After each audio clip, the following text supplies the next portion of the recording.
This week on the Tech on Tap podcast, we invite Primary Data to talk about intelligent data management and how they fit into the NetApp Data Fabric. Welcome to the Tech on Tap podcast with Justin Parisi, Glenn Sizemore, and Sully the Monster. I love NetApp. Oh, yeah.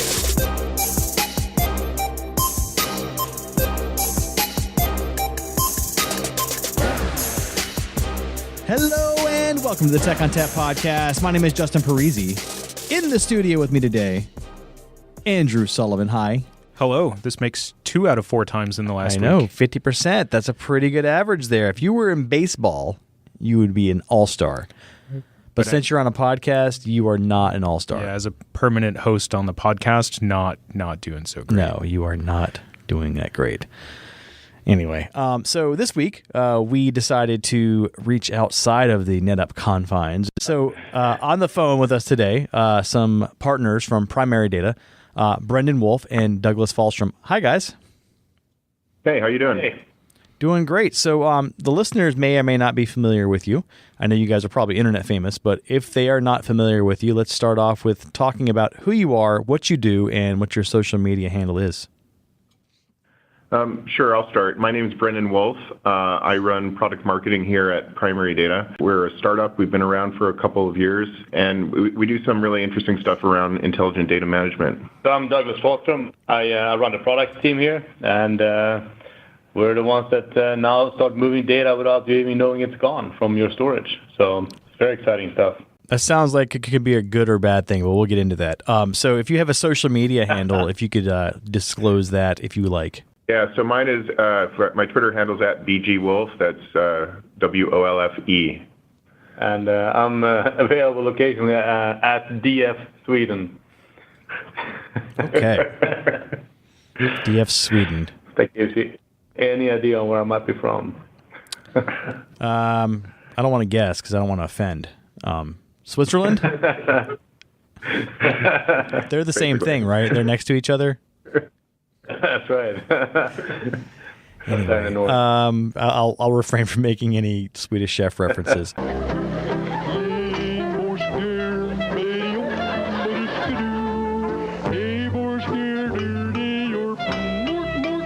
So let's just start off with talking about what Primary Data is and what you guys do. So who wants to tackle that one first? Primary Data is a startup. It was founded by the same guys who did Fusion.io a few years ago, the NVMe, well, it wasn't NVMe, it was their own proprietary version of NVMe Flash at the time. For a little name recognition, Steve Wozniak is our chief scientist. And so it's pretty exciting to be working with somebody of that caliber at our company. What we do is intelligent data management. Everything we do is software-oriented. So what we're trying to do is help data centers and enterprises get a lot more efficient with their data. And what we mean by that is being really intelligent about what's going on with your data. Is it hot? Is it cold? When was it last accessed? Is it being read to or written from? Where is it located? And also understanding really well what's happening at the application layer so that we can put the right data in the right place at the right time automatically. And like Douglas said, with little to no input from IT. Aside from setting objectives during the setup phase. We were at NetApp Insight in Vegas a few weeks ago, and we're collecting data from everybody there, both from NetApp SEs who have their customers and directly from customers themselves. And what we found is most customers estimate that they have somewhere between 80 to 90% of cold data on their storage.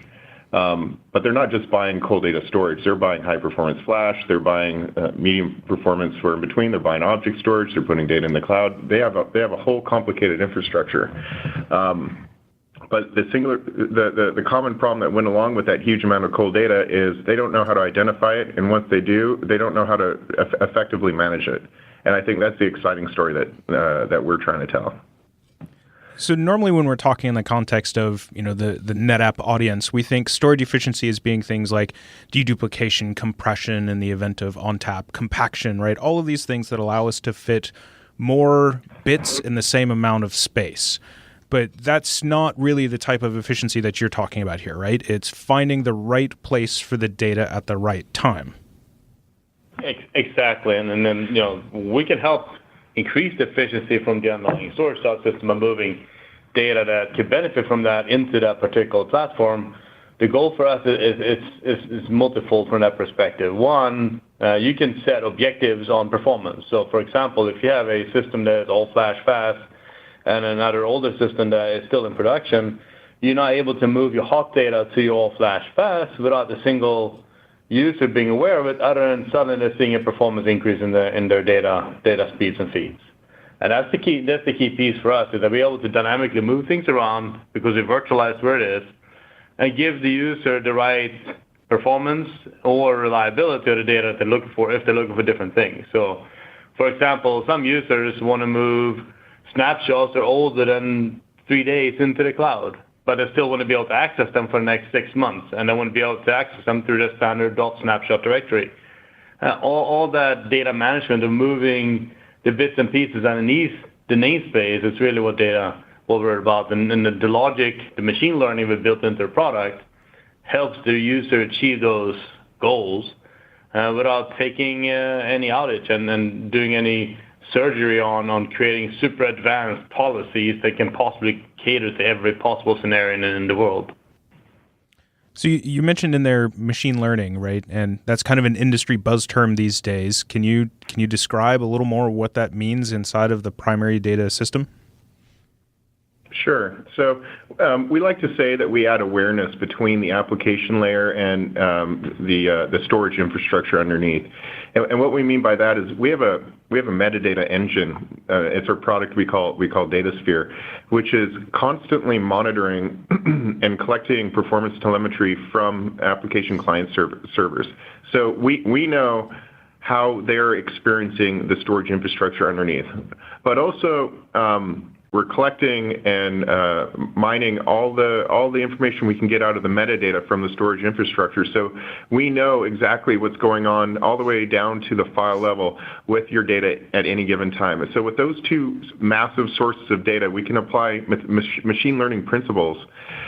In fact, we treat it as an economic model, and we look for things like arbitrage within the system so that we can make intelligent decisions on where data should be placed in order to satisfy both exactly what's happening with those applications in real time and also planning for how to support those trends as they move forward. So if you don't mind, I have a couple of kind of more technical questions that I'd like to go into. So first, right, primary data it's a storage system, but it focuses primarily on file-based protocols, so NFS, CIFS. That's right. Yeah, today we export only a file-based namespace, although we're able to consume underneath as a storage volume target, both file, object, and block, for that matter. Fun fact, they support NFS v2 as a front end. Is that right? Right? Yeah. Am I working for your marketing department now? Yeah. V4 too? That's right? Yeah. I've seen that, yeah. So yeah, they're actually kind of ahead of the pack in terms of the standard because not a lot of vendors are supporting that yet, us included. So they actually are kind of blazing that trail. And in fact, they have people on their staff that are writing the specs as we speak. That's right, and we're quite proud of that. So, we spent a lot of time in this company enhancing the NFS protocol itself, both from a standards perspective, but also making sure we can implement the standard and providing that to our customers. Everything we do from our client access perspective is fully open source. So it's all following the standard, no proprietary client software needed at any point in time. So, things like NFS version 3 and obviously version 4.2 being the cutting edge of the NFS stack helps leverage the new stuff in the NFS world that gives this cool functionality of doing live data migration without the user being aware, for example, or even something that is probably maybe practically even more useful for an end user, which is getting performance telemetry of every single I/O in the namespace from every single client. So the customer can very easily understand what I/O comes from what client, what storage system is being saturated with I/O from what client, and so forth.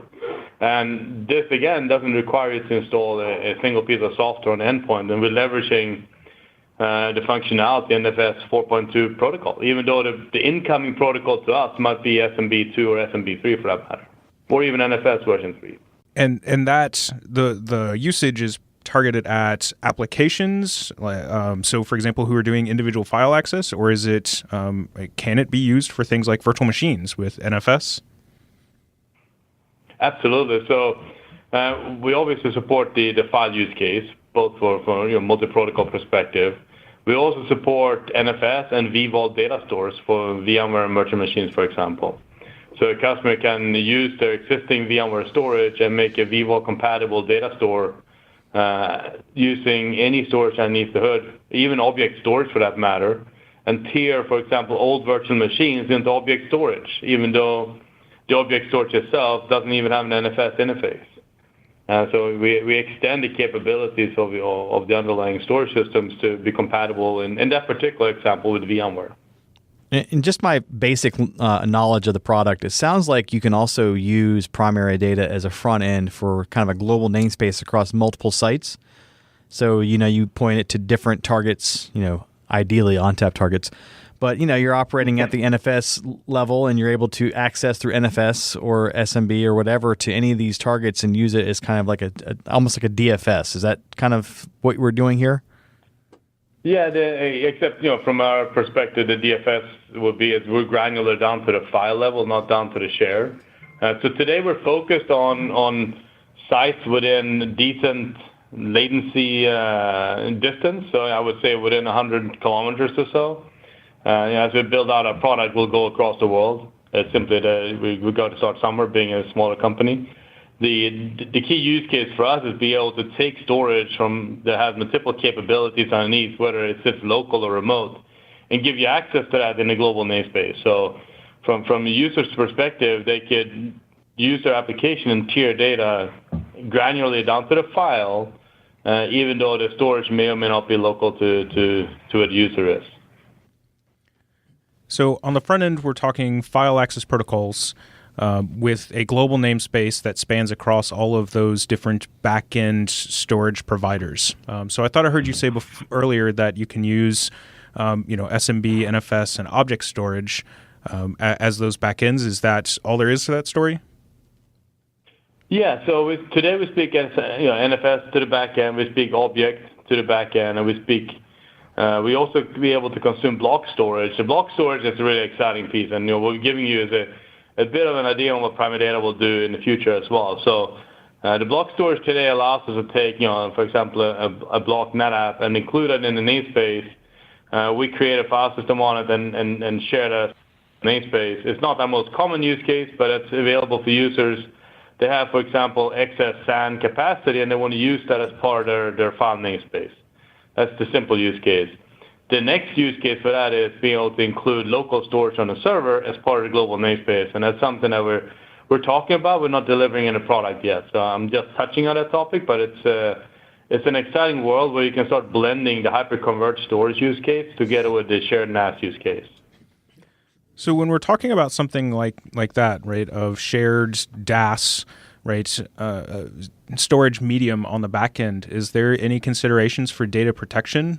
Is it things like storing multiple copies or some sort of erasure coding? Absolutely. Yeah. So that's where the ongoing development will deliver that to customers here over time. And we're looking at the data protection from a slightly different, I'm going to say, a data-specific angle versus a storage-specific angle. And I'll try to see if there's a difference that people pick up on. So every piece of data has a different set of reliability or redundancy needs. So, for example, temp files are not needed past application restarts. While my application files might be super important, but my application backups need to be sitting on slow but extremely reliable storage. And so all these pieces of data, the value of data will change over time. The value of data will change depending on how you use it. And so the primary data allows you to create objectives. We call them objectives. You can think of them as policies that lets you determine what the value of your data is and how to protect it. So that could create, for example, a data policy could say, I need my data to be, I'm going to use an example, 7 nines, right? And maybe that's a little bit too much, but from a normal NAS system to deliver, so it requires you to create a second copy somewhere else in your storage fabric. So the primary data system allows you to get your data protection levels down to the next level where we think we want to protect the data, not the underlying storage system itself. So you can now say, I want to be able to say my data needs to have, for example, 5 nines or 3 copies of it, and we will determine where to best place that data based on the available storage infrastructure underneath the hood. That could be, a copy in the cloud together, or an object storage format. We call the cloud generally object storage from our perspective, or it might be 2 copies on NAS. So our system is extremely flexible in the way we let the user determine what the right protection level for data is. So, and hopefully that made sense and helped answer your question. And one other comment I'd make on that is some people may worry a little bit when we talk about things like data virtualization or global namespace that we drive all storage subsystems to a lower common denominator between them, and that's not the case with our product. We're very aware of what exactly is running in those systems. We know the feature set, we know the vendor, we know what kind of data protection features are available, and we bring those to the surface. And so when Douglas talks about putting the data on the right storage because he needs a certain amount of durability for that data, we're doing direct integration with NetApp across the NetApp portfolio. That means things like ONTAP FAS systems, Storage Grid Web Scale, and other options as well. So you mentioned you were at NetApp Insight. Are you going to be in Berlin as well? Absolutely. You going to be handing out some Berlin. Cool swag out there as well? Swagalicious. We're gonna have a little bit of a smaller footprint. We went pretty big in Vegas. Vegas was a really good show for us.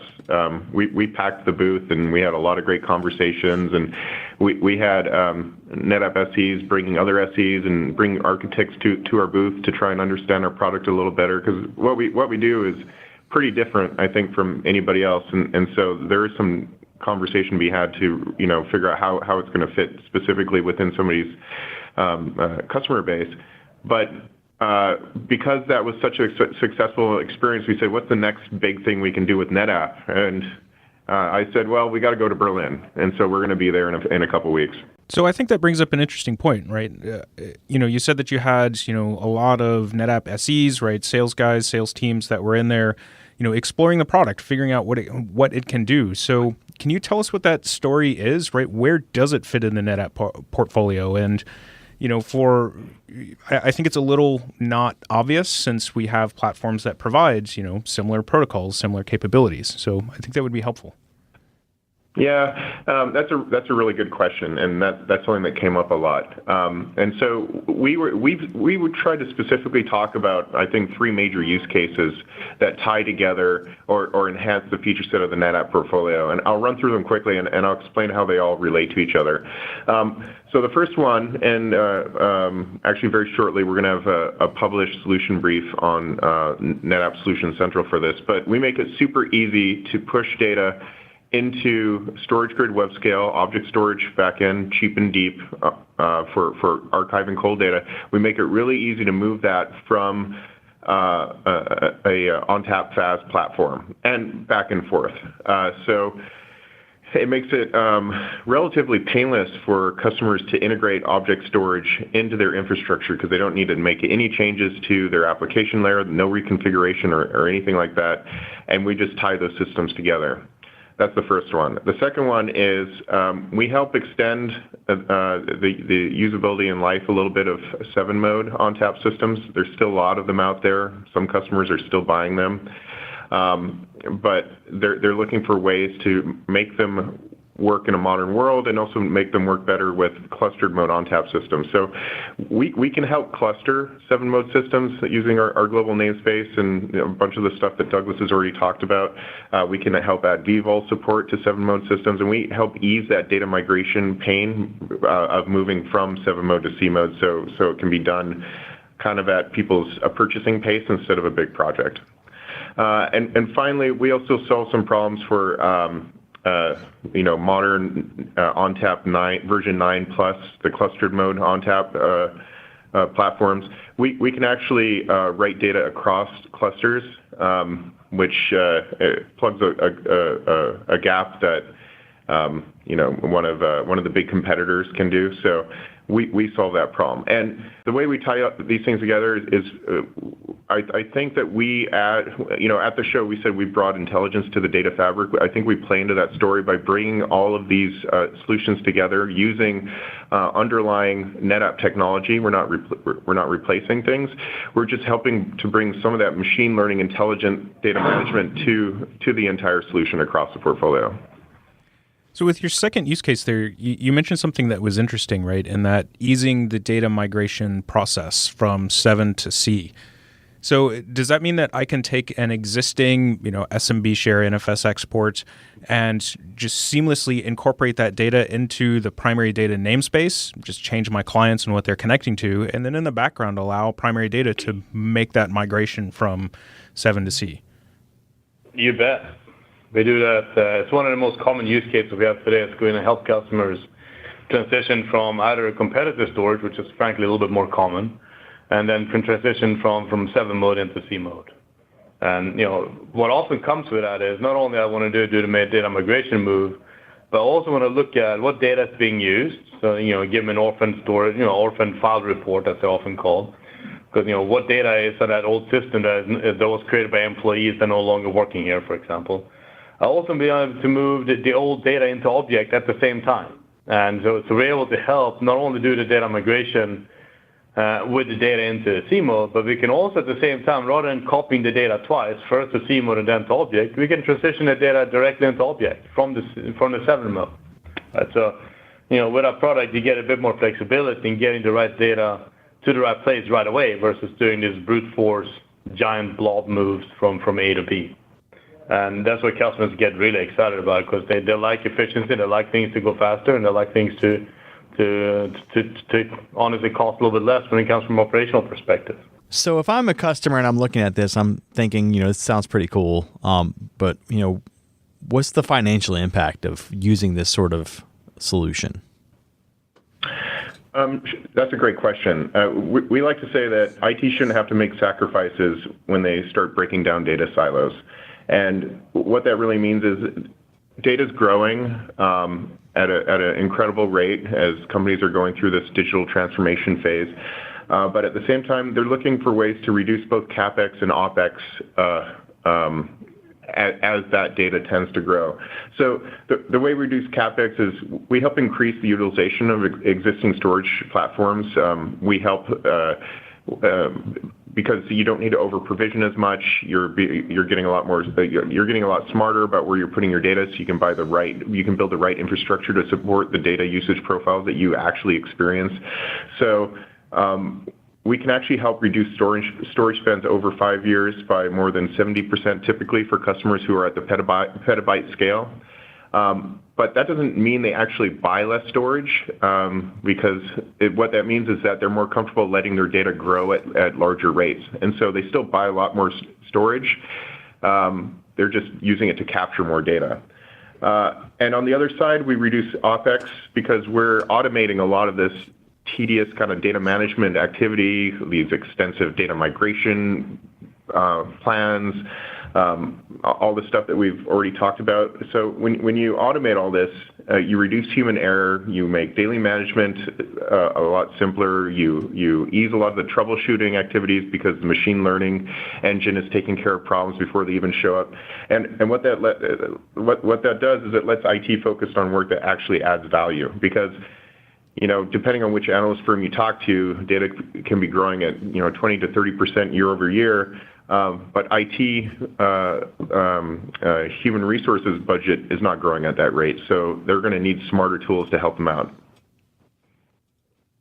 So if I were to add extra storage into this sort of solution, would it just basically pick it up and go on its way, and I wouldn't have to do anything as an admin?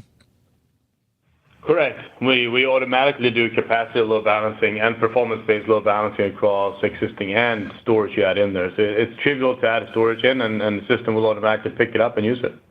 What happens if I remove a node? Same thing there. So data migration could kick in. So you have to build what we call decommission storage. When you decommission storage, you can let the system automatically place the data where it's supposed to sit based on objectives you set on it. Or you can control fully where the data goes from one system to another. And again, it's non-disruptive to end users. They don't even know that the data is moving. So that includes things that have locks on them like SMB and also NFS v4? Absolutely. So anything with locks are maintained, anything with particular, if you have the application being used and it's actively reading and writing to it, even if our data migration, our data mobility engine also takes into account the amount of the cost of the move itself. So if the cost of the move itself exceeds the value of keeping it in existing storage while, for example, a file is extremely active, we'll leave it on the storage until the file calms down and then move other files in the meantime. We'll also automatically look at things like queue depth and a few other things from the underlying storage to ensure that we don't overwhelm the storage with the mobility jobs when it's actually needing to serve application I/O. So all that logic is what's automatically built into the DataSphere product, and we take that into account when we schedule mobility jobs and so forth. And what happens if I have a node that goes down? Like, let's say I have a power outage somewhere and I can't access that data. How does primary data handle that? Yeah, that's a good question. We get that often from customers. So one will tell the user that we no longer can access the node. So if, for example, it goes into what we call a warning state. And we'll let the user determine whether they want to let us continue accessing it, which is the default behavior. So when the node comes back, we'll just automatically start getting green lights on the dashboard again, and things will be normal. But if the node has been permanently lost, we will tell the user what files that were on that node that you no longer can access. And you can get this obviously when the node is not available. Now, one thing that's really unique with our product, I think is worth highlighting. So it's common for our customers to do share level snapshots, and we utilize NetApp copy techniques to make sure that they're the most efficiently done at the storage level. Now, a share level snapshot can be moved, for example, into the cloud. So take your storage grid installation, you copy a snapshot in there for when they get older. So if you lose the storage volume and your data hasn't changed since the last snapshot, we will automatically move that file or copy that file back to another NFS volume on-premise if you access that file again. So even if the original storage is gone. So, we have in some ways automatic recovery from previous snapshots where you no longer have to go into the administrative manual steps of cd to .snapshot and copy files back. You can do that, obviously, assuming your snapshot is no longer on the volume that was lost. But the user, they'll just, essentially experience a slight delay, assuming your object storage is slightly slower than your primary storage, and the data will be copied back and they'll be giving access. So we help automate some of those scenarios or situations where users normally would have to go through, a little bit of a painful process to get their data back, but simply doing a data automation path in our I/O path. So it sounds like you let people know when your nodes are down. Can this also be used as sort of an alerting mechanism as well? It's kind of like a monitoring system? You can. So we have various types of alerts for capacity on shares, capacity on underlying storage volumes, health and so forth, built into the system itself. So as long as the storage volume and the name and the file and the share and the file is being managed by primary data, we can give you alerts on various triggers. And how is all the security handled? I mean, what's the transport mechanism for this information? Is it secured? Are we using TLS? I mean, how are we ensuring that things are not being accessed in the middle? Yeah, so when we move things into the cloud, we use HTTPS with TLS level security. It should be 1.2 or later at this point to make sure we meet the government criteria for next year. The copy process between filers is the same way you would copy files over NFS. And, it's not necessarily a secure piece. We expect the filers to be on a secure network so no one can snoop the data. You'll get the same level of security as if you access the data through your clients, essentially. No reduction in security at all when you install primary data. Does it support things like Kerberized NFS, Kerb 5P, and that sort of thing? Yeah, we have a matrix in our docs that tells you which protocols support what level of security and so forth. I think he just told me to RTFM. Kind of, yeah. Fair point. I kind of just say yes, but that was more specific answer, but yes. That's fine. I'll allow it. All All right, sounds like primary data is a pretty swell fit for the data fabric. It looks like it's going to catalog things and do a lot of goodness with our NAS infrastructures. Thanks again, Brendan and Douglas, for joining us today. If people wanted to get in touch with you about primary data, how would they reach you, Brendan? The best way would be to go to primarydata.com. We have contact information on the site to ask some questions. If you want to get to me directly, it's brendan.wolfe@primarydata.com. That's Wolfe with an E. Okay, and then also BG Wolf on Twitter, right? Correct. And Douglas. Yeah, so same thing for me. And if you want to get to me direct, it's douglas.fallstrom@primarydata.com or at DF Sweden on Twitter. All right, we'll be sure to include that in the show notes and allow people to contact you incessantly. You can also contact them for all support needs for primary data. They'll fix all your problems, all of them. Both technical and emotional. All right, that music tells me it's time to go. If you'd like to get in touch with us, send us an email to podcast@netapp.com or send us a tweet at NetApp. As always, if you'd like to subscribe, find us on iTunes, SoundCloud, and Stitcher, or via TechOnTapPodcast.com. If you like the show today, leave us a review. On behalf of the entire Tech on Tap podcast team, I'd like to thank Douglas Fallstrom and Brendan Wolfe for joining us today. As always, thanks for listening. Hey, haven't we had that Brendan Wolfe guy on the podcast? You know, he sounds familiar. I seem to recall him in an episode of Baywatch.